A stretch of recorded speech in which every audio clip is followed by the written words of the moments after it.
esta iglesia debe ser movida por la manifestación de Dios. Y hoy los movimientos cristianos carismáticos, sobre todo, presumen de un actuar espectacular, donde el culto que se ofrece a Dios se ha convertido en un show, se ha convertido en un espectáculo, donde la presencia de Dios está muy lejos, donde la presencia del Espíritu Santo está muy lejos de cómo verdaderamente se manifiesta el Espíritu de Dios en la vida de las personas. Y hoy se ofrece mucho fuego extraño en nombre de Dios y del Espíritu Santo. A veces pensamos que solamente el actuar de Dios lo vemos en un culto de sanidad, o cuando sembramos y pedimos prosperidad económica y de otras índoles. Pensamos que solamente Dios actúa cuando hay un milagro.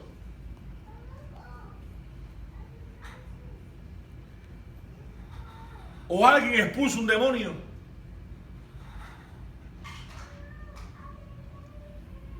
Pero muchos suelen no creer cuando vemos una vida transformada, cuando vemos una vida cambiada por el poder de Dios y el Espíritu Santo. Cuando usted puede contar lo que eras antes y ahora, no eres ya porque has sido transformado, porque eres una nueva criatura en Cristo Jesús. Para algunos eso no es cambio. Miren, hermanos, Dios se hace presente en la iglesia cuando los creyentes se reúnen con el propósito de adorar su nombre. No importa cuántos sean.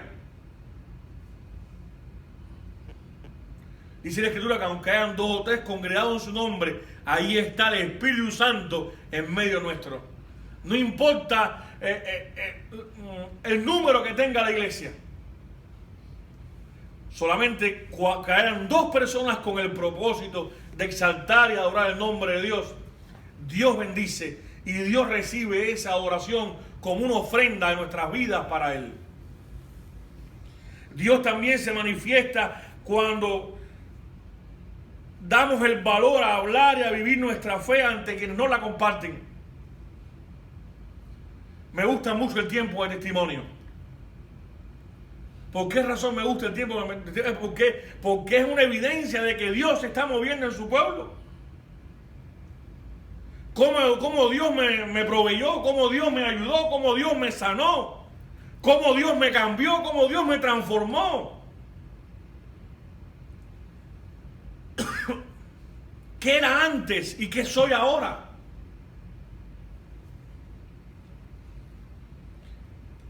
¿Ustedes creen que así no se manifiesta Dios? Claro que sí se manifiesta. Dios trabaja no cuando nosotros querramos. Dios es paciente. Nosotros somos los impacientes. Como me dijo un pastor un día, Dios es un Dios de paciencia. A veces nosotros queremos manipular a Dios o jugar a ser Dios y hacer las cosas que Dios quisiera que en otro momento sucedieran en nuestra vida, porque somos impacientes. Y cuando presentamos una petición delante de Dios, queremos que Dios la responda al instante. Pero el secreto es que Dios conoce nuestra mente y Dios conoce nuestro corazón y Dios conoce nuestra necesidad y Dios conoce cuándo es y en el momento en el que tiene que darnos a nosotros o suplir nuestra necesidad. Porque Dios conoce nuestra mente y nuestro corazón y Él sabe que tenemos cuál es nuestra necesidad, cuál es nuestra enfermedad, cuál es nuestra dolencia. ¿Por qué Jesús no fue el mismo día en que escuchó que Lázaro había sido muerto, estaba enfermo? Él quería sobre todas las cosas glorificar el nombre de Dios. Por eso cuando resucitó a Lázaro del sepulcro, dijo: yo soy la resurrección y la vida. El que cree en mí, aunque esté muerto, vivirá. ¿Por qué? Porque en Cristo Jesús tenemos esperanza. Porque en Cristo Jesús tenemos la vida. Él dijo: yo he venido para que tengan vida y para que la tengan en abundancia. Ese es el Señor de la iglesia. Ese es el actuar de la iglesia, o el actuar de Dios en el cuerpo de Cristo. Dios se muestra también en la iglesia cuando hay empatía con aquel hermano, con aquella hermana, cuando yo me intereso por la seguridad, por el bienestar, por la dolencia, por las necesidades de mi amigo, de mi hermano que está al lado mío, que se sienta al lado de mi banco o de mi silla.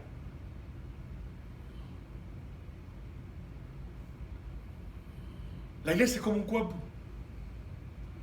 Y cuando me duele un dedo, ¿usted nunca se ha martillado un dedo? ¿O se ha dado un golpe en un pie? Oiga, todo el organismo, todo el cuerpo duele. Y así mismo es el cuerpo de Cristo. Así mismo en la iglesia, cuando un hermano cae, cuando un hermano está débil en la fe, lo sentimos todos. No nos alegramos, al contrario, lo sentimos, nos acongojamos, nos sufrimos con él. Porque debemos ser de un mismo sentir en el Señor. Y esa es la manera en que Dios se manifiesta en el cuerpo de Cristo. Dios se manifiesta en la iglesia cuando somos capaces de visitar a un enfermo, a un necesitado. No hace falta un gran culto para que Dios sane. No hace falta una gran asamblea para que Dios provea. Dios obra en maneras que no podemos entender.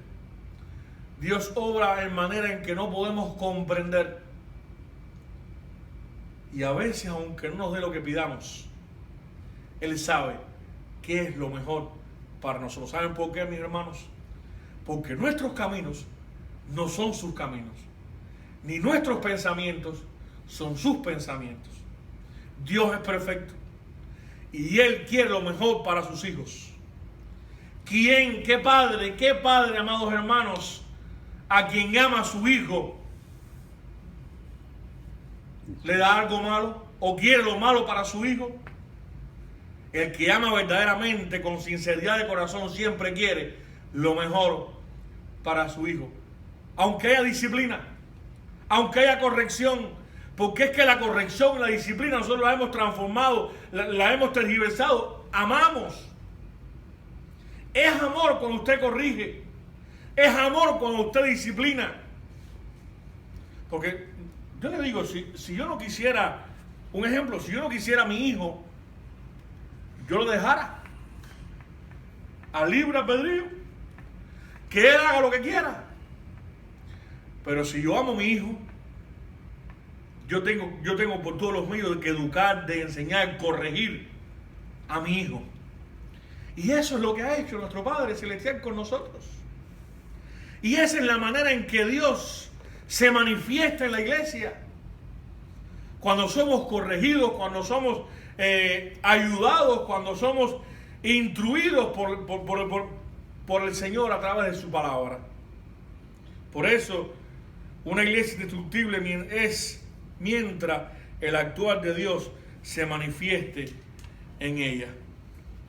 Y en tercer y último lugar, la iglesia es indestructible mientras se mantenga fiel en su vocación. Las puertas del Hades no prevalecerán contra ella, siempre y cuando la iglesia sea llamada y cumpla en primer lugar la gran comisión.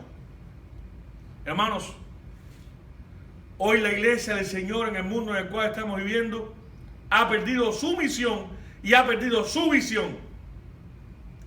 La iglesia no fue creada para hacer grandes cultos. La iglesia no fue creada para hacer grandes asambleas. La iglesia no fue creada para hacer grandes obras de Navidad o culto de resurrección. La iglesia fue creada para ir afuera y predicar lo que Cristo ha hecho en nuestras vidas. El Señor nos dijo antes de ascender a los cielos, por tanto, id y hacer discípulos a todas las naciones, bautizándoles, instruyéndoles, enseñándoles que todas las cosas, para cuando Él venga a buscarnos, encuentre una iglesia preparada, encuentre una iglesia instruida para ese gran encuentro. Por eso no podemos perder la visión, no podemos perder el enfoque, no podemos perder la meta. Nuestra mirada tiene que ser en el galardón. Puesto los ojos en Jesús, el autor y consumador de la fe. Yo sé que hoy vivimos en un mundo y lo que este ofrece es agradable a nuestro paladar. Es vulnerable a nuestros deseos. Pero el mundo pasa. Y lo que este mundo ofrece también pasa. Pero el que hace la voluntad de Dios, ese es el que permanece para siempre. Yo sé que ser fiel no es sencillo. Los cristianos de la primera iglesia, un día me pregunté, ¿qué pasa con la iglesia de hoy? ¿Y qué pasó con la iglesia del primer siglo? ¿Acaso no era el mismo Dios? Miren, las personas del primer siglo también tenían sus problemas. Tenían sus tentaciones. La iglesia del primer siglo no era diferente a la iglesia del siglo XXI. Al contrario. Quizás ahora la iglesia esté enfrentando diferentes condiciones que la iglesia del primer siglo. Porque el mundo ha cambiado. Y el mundo, a causa del pecado, ha degenerado. ¿Qué es lo que nos hace igual? Un mismo Señor, una misma fe, una misma creencia. El Señor ha sido el mismo. Somos nosotros los que hemos cambiado. Y somos nosotros los que queremos cambiar las Escrituras y vivir a nuestra conveniencia y no vivir de acuerdo a lo que la palabra de Dios nos enseña. No es sencillo porque nuestra vida tiende al pecado, porque nacimos con esa naturaleza.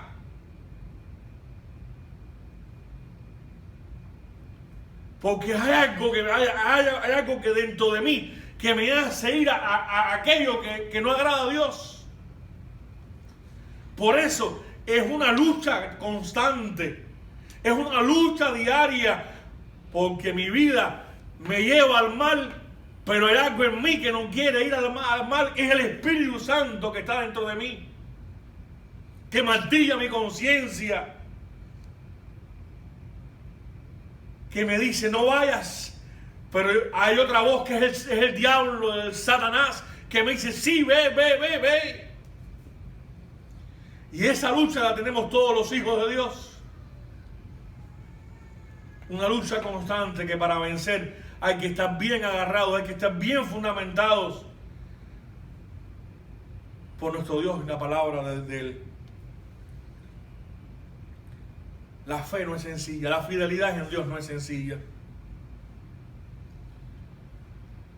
Porque a veces el testimonio de una vida cambiada y transformada viene acompañado con sufrimiento. Los que hemos permanecido hasta hoy hemos sufrido por cuenta de Cristo. Yo recuerdo cuando comencé, me perdona que me ponga como ejemplo, pero recuerdo cuando comencé mi escuela técnica. La primera amenaza que recibiera, o dejas el cristianismo o te botamos de la escuela. Eso pasó en nuestro país. Muchos no pudieron estudiar porque no negaron su fe. Otros sí negaron su fe y hoy son quizás personas hasta frustradas. Porque lo más importante en nuestra vida no es nuestra posición, es nuestra condición espiritual. Usted puede tener mucho dinero y ser un infeliz. Pero ¿de qué le vale al hombre tener y alcanzar todas las riquezas del mundo y perder su alma? Por eso nosotros los hijos de Dios tenemos que hacer tesoros en el cielo, donde el tesoro permanece y donde un día nosotros vamos a disfrutar por toda la eternidad de ese tesoro. Amén. Una vez leí un libro que se llamaba Escaleras al Cielo. Tenemos que construir desde aquí esa escalera que nos lleva a la presencia de Dios. ¿Cómo? Bueno, siendo fiel, sirviendo, adorando a Dios, cumpliendo su misión. Si queremos una iglesia indestructible, que las puertas del Hades no prevalezcan contra ella, tenemos que hacer que el propósito por el cual Dios la creó sea efectivo. Que no nos desviemos de nuestra mirada, que no nos desviemos de la meta del galardón. Aunque la iglesia de Jesucristo sea indestructible, no significa que las personas que las personas que la conforman son superhombres. No, no somos superhombres, no somos supermujeres. Somos mujeres y hombres de carne y hueso, con defectos, pecadores, pero que un día nos arrepentimos de nuestros pecados y le dijimos al Señor que perdonara nuestros pecados, y Él mora en mi corazón. Y yo ahora sé que lo que hago mal hecho, que lo que hago que va en contra de Dios, me afecta en mi relación, en mi comunión con mi Padre Celestial. Lo indestructible de la iglesia no es lo humano de ella, no es una estructura, no es una jerarquía o no es una doctrina. Lo indestructible de la iglesia es Dios, que es eterno, que es el fundamento de la iglesia. Eso es lo que hace que una iglesia sea indestructible. Nosotros, los hijos de Dios, los que conformamos la iglesia, debemos pensar siempre de que somos instrumentos de Dios en este lugar donde estamos. Dios nos ha puesto en este lugar para ser sus instrumentos. Ningún trabajo, ningún sacrificio que hagamos para la obra de Dios es en vano. Tenemos que recordar que comenzó en vosotros la buena obra, la perfeccionará hasta el día de Jesucristo. Por eso, mis amados hermanos, hagamos de nuestra iglesia una iglesia indestructible. Recuerden que no es por nuestro esfuerzo. La iglesia es del Señor. Él la compró con su sangre. Nosotros somos instrumentos que Dios usa para edificar la iglesia. Por eso, si usted, que quizás no se haya comprometido, somos bien pocos, y todos los que estamos aquí estamos comprometidos con la iglesia del Señor. Pero qué bueno es que sigamos adelante. Que los embates de la vida, que las tentaciones que vengan a mi mente, a mi corazón, que todo aquello que pueda venir, que me separa de la iglesia, que me separa del Señor, lo podamos echar fuera. Que no escuchemos todas las voces que susurran a nuestros oídos, porque muchas veces las voces que vienen del diablo, que quieren desviarnos, que quieren destruirnos. Por eso tenemos que poder identificar la voz de Dios. Y hay esperanza si depositamos nuestra vida en el Señor. Miren, somos pecadores por naturaleza. Somos pecadores. Dice la Biblia que estamos destituidos de la gloria de Dios. No hay justo ni aún uno. Sí, porque a veces pensamos que por lo bueno o lo decente que somos, ya tenemos el cielo ganado. Eso es bueno. Es bueno ser decente y es bueno ser buena persona y ayudar a los demás. Pero ese no es el camino para llevarnos al cielo. Ese es el resultado de haber creído en el Señor. Porque cuando creemos en el Señor lo aceptamos. En primer lugar, que nos arrepentimos de nuestros pecados. Y reconocemos que yo pensaba que hacía las cosas bien, pero ahora me doy cuenta que lo que pensaba que hacía bien no agrada a Dios.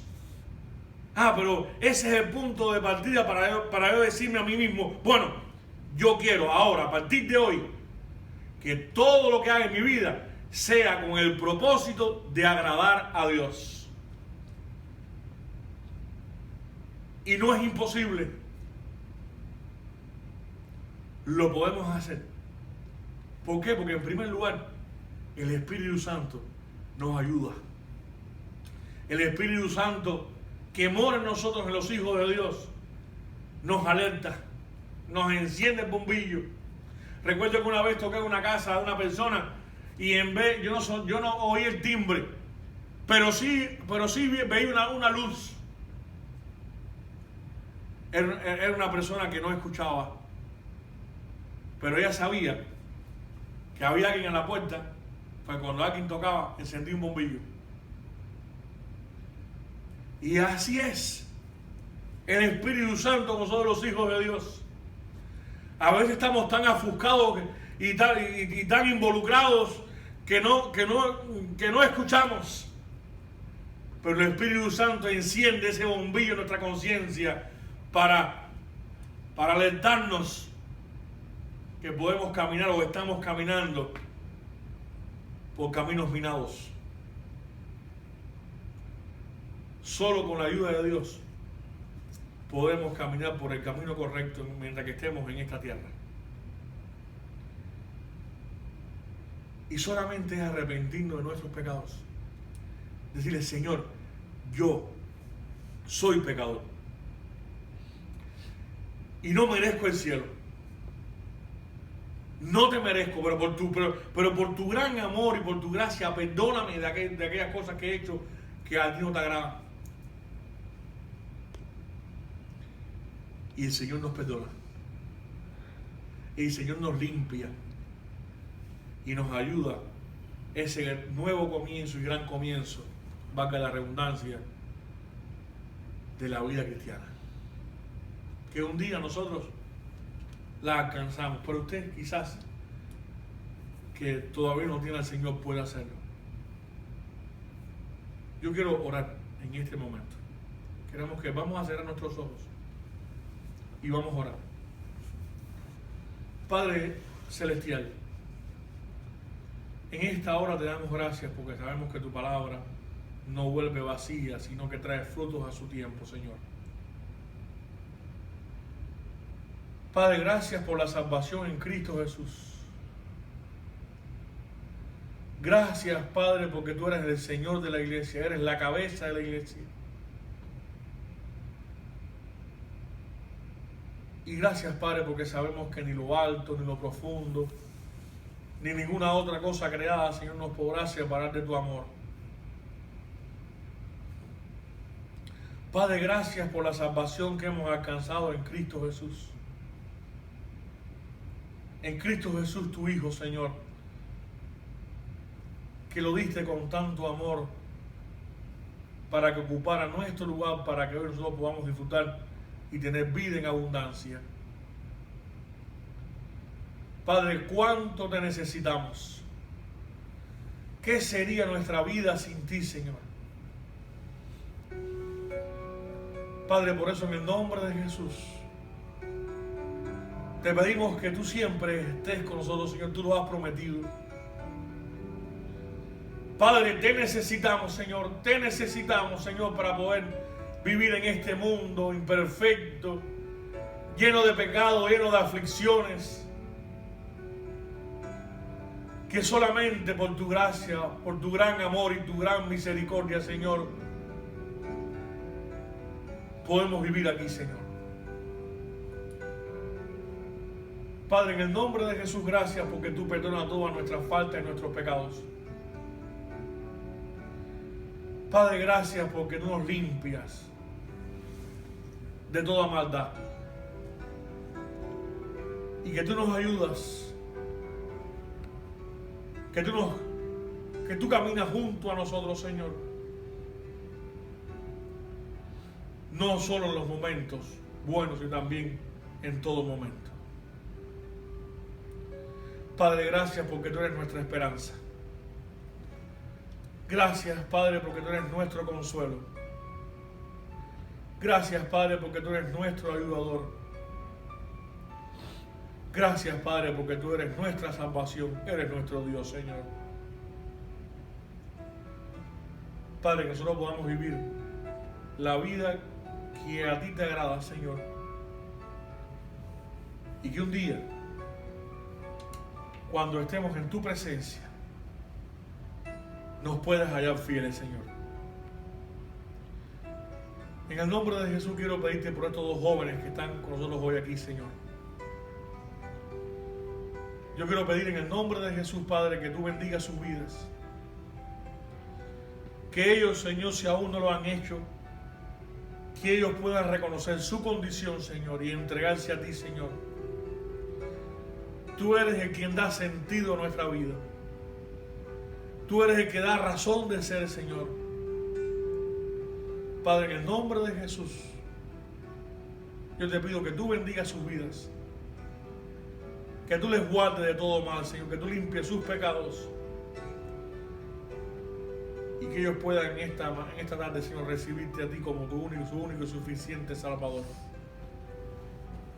Que tu Espíritu Santo, Señor, nos redarguya.